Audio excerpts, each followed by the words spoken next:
पुण्यात्माओं, सौभाग्य आपका, आप जी को यथार्थ ज्ञान सुनने को मिल रहा है, सत्संग सुनने को आपको प्राप्त हुआ। तो इसी प्रकार परमात्मा आते हैं और कहते हैं, गोता मारूं स्वर्ग में, जा बैठूं पाताल, गरीब दास ढूंढता फिरूं, अपने हीरे मोती लाले। अब 3 युग, सतयुग, त्रेता, द्वापर में परमात्मा ने इस काल भगवान से प्रॉमिस किया था कि मैं 3 युगों में कम प्राणी ले जाऊंगा। उसने प्रार्थना की थी।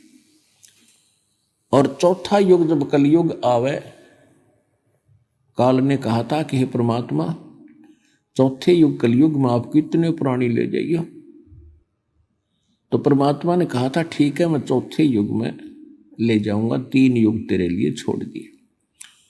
उन 3 युगों में परमात्मा को मालूम था कि सतयुग, त्रेता, द्वापर में ये प्राणी दुखी नहीं होते इतने, इनके पूर्व जन्म के संस्कार इतने होते हैं, वो चाहे कोई भक्ति करता है चाहे ना करता है, और करता है तो कैसी ही करता है, तो उसको फिर भी वो उपलब्धि, संसारिक सुख ऑटोमेटिक प्राप्त होते रहते हैं। पुत्र प्राप्ति, धन प्राप्ति, रोटी टाइम पे मिलना, वो है तो उनके पूर्वजन्म के संस्कार। वो समझिए बैठे हैं हम जो साधना कर रहे हैं इन्हीं से हमें लाभ हो रहा है, या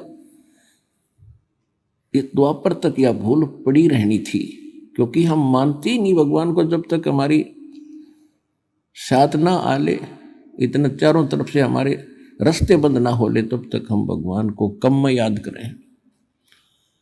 और करते हैं तो नकली जहां भी मिल जाते हैं, और वहीं से थोड़ी बहुत कोई जंतर मंत्र बता दिया, वो होना था आपके पिछले संस्कार से, और हमने कारण मान लिया। वो जैसे दास हनुमान और श्याम जी की पूजा करा करते,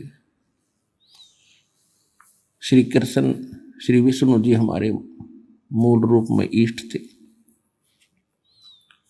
शंकर भगवान और जो भी गणेश जी, जो देवी देवता, सभी का सत्कार हम बराबर ही करते थे। और जो भी संसारिक सुख हमें प्राप्त हो रहे थे, बच्चा पढ़ता है, पास हो गया शिक्षा में, तो अपने इष्ट को क्रेडिट देता है। हम ऐसे ही दे रहे थे, श्री राम, श्री कृष्ण, बाबा श्याम जी, जिन सा याद आ जाता उससे का शुक्रगुजार कर दिया करते थे। फिर सर्विस प्राप्त हुई तो भी उन्हीं को निमित्त बनाया, संतान हुई, पुत्र पुत्री हुई, तो वो भी इन्हीं भगवानों को क्रेडिट दिया कि इनकी दया से हुआ। अब पता चला परमात्मा के तत्व ज्ञान के दीपक से, रोशनी से, कि तब तक तो हमारा संस्कार यानी प्रारब्ध ही फल रहा था। जो हमें मिलना था वो पूर्व निर्धारित था।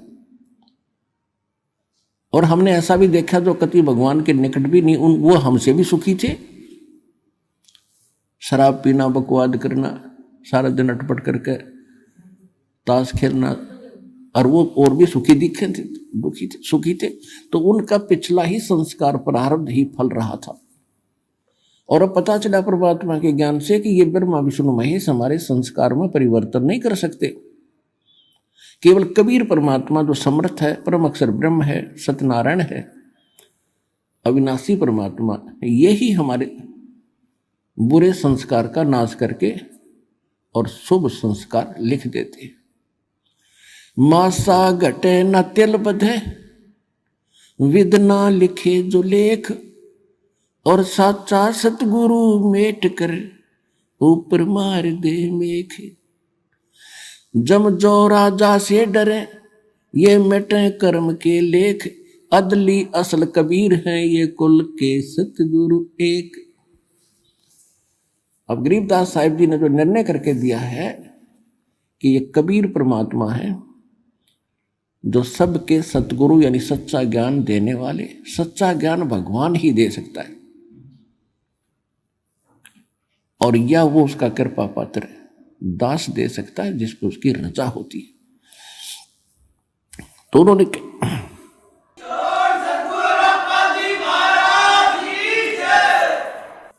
तो उस परमात्मा के कृपा पात्र आदरणीय गरीबदास साहिब जी ने दिया, वो ये सिलेबस लिखकर चले गए। अब इस दास को टीचर बनाकर भेज दिया। अब ये सिलेबस आपके लिए कति सरल कर दिया है दास ने, कति सरल कर दिया। 9 मन सूत उलझिया ये ऋषि रहे जख मारे, और सतगुरु ऐसा सुलझा दे भाई उलझे न दूजी बार। अब ये दातम मार्ग, ये सभी सदग्रंथ, पवित्र ग्रंथ, पवित्र पुराण, पवित्र कुरान, पवित्र गुरु ग्रंथ साहिब, पवित्र वेद, पवित्र गीता, ये हमारे लिए पहाड़ था। और संत और सतगुरु के सामने तो ये एक महापुरुषों के लेख और सिंपल सा ज्ञान है जिसको हम समझ नहीं सके थे। तो इसलिए टीचर की आवश्यकता होती है कि विद्यार्थियों को ऐसे सिंपल वे से समझावे जो आसानी से समझ जाए। तो आज दास पे कृपा हुई परमात्मा की कि आपको ऐसे सरल भाव से समझा दिया, अशिक्षित भी समझ जाए ना, पढ़े लिखे की तो बात तक खत्म, आप तो एजुकेटेड हैं। और फिर भी जो इतना ज्ञान समझकर, इतनी बात, सारा प्रमाण देखकर, और कोई संत या कोई उनका शिष्य वहां से नहीं हटता है काल की पूजा से, तो भक्ति उद्देश्य लेकर वो जीव नहीं जा गया वहां पर। जो भक्ति उद्देश्य लेकर किसी संत के पास गए हैं या कोई संत बना है, इस ज्ञान को सुनकर वो अब भी आनाकानी करता है, तो उसका कोई उद्देश्य अन्य है, महिमा की भूख है, या कोई उसके कर्म में चूक है। नहीं तो परमात्मा कहते जानबूझ साची तजय और करे झूठ तने, और ताकि संगत है प्रभु सौपन में बिना। इतने प्रमाण देखकर आत्मा नहीं हिलती, तो पत्थर हो गया, वो इंसान नहीं रहा, या फिर जानबूझकर बकवाद कर रहा है। तो कहते इसे ऐसे व्यक्ति के तो सौपन में भी साथ ना हो, संग ना हो, नहीं तो वो आपने भी डबो दे। तो परमात्मा कहते हैं ये ज्ञान देने के लिए स्वयं आते हैं, और फिर इस कलयुग में अपना दास इन्होंने भेजना था। ये तो अब मोक्ष टाइम आ गया, भक्ति काल शुरू हो गया। सन 1997 से वहाँ 5505 वर्ष कलयुग बीत चुका है, और उसके बाद ही ये तूफान आया है सत्य भक्ति का। संघर्ष भी खूब करना पड़ा पुण्यात्माओं, क्योंकि काल भी अपने एडी चोटी का जोर लगा रहा है कि कोई रामपाल के पास ना चला जा, वहां चलेगा तेरी पोल खुली, और फिर झांकेगा नहीं तेरी ओर। और परमात्मा ने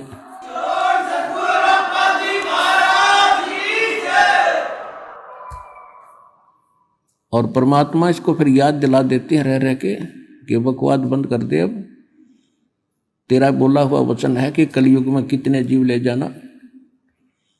लेकिन ये फिर इसने एक और गुंडी अड़ाई थी बीच में, कहा था कि परमात्मा आपका ज्ञान मानना वो आपका, और मेरे ज्ञान, मेरे काल के दूतों के ज्ञान को स्वीकार करके जो भक्ति कर रहा है वो मेरा बना रहे, बाई फोर्स ना ले जाना।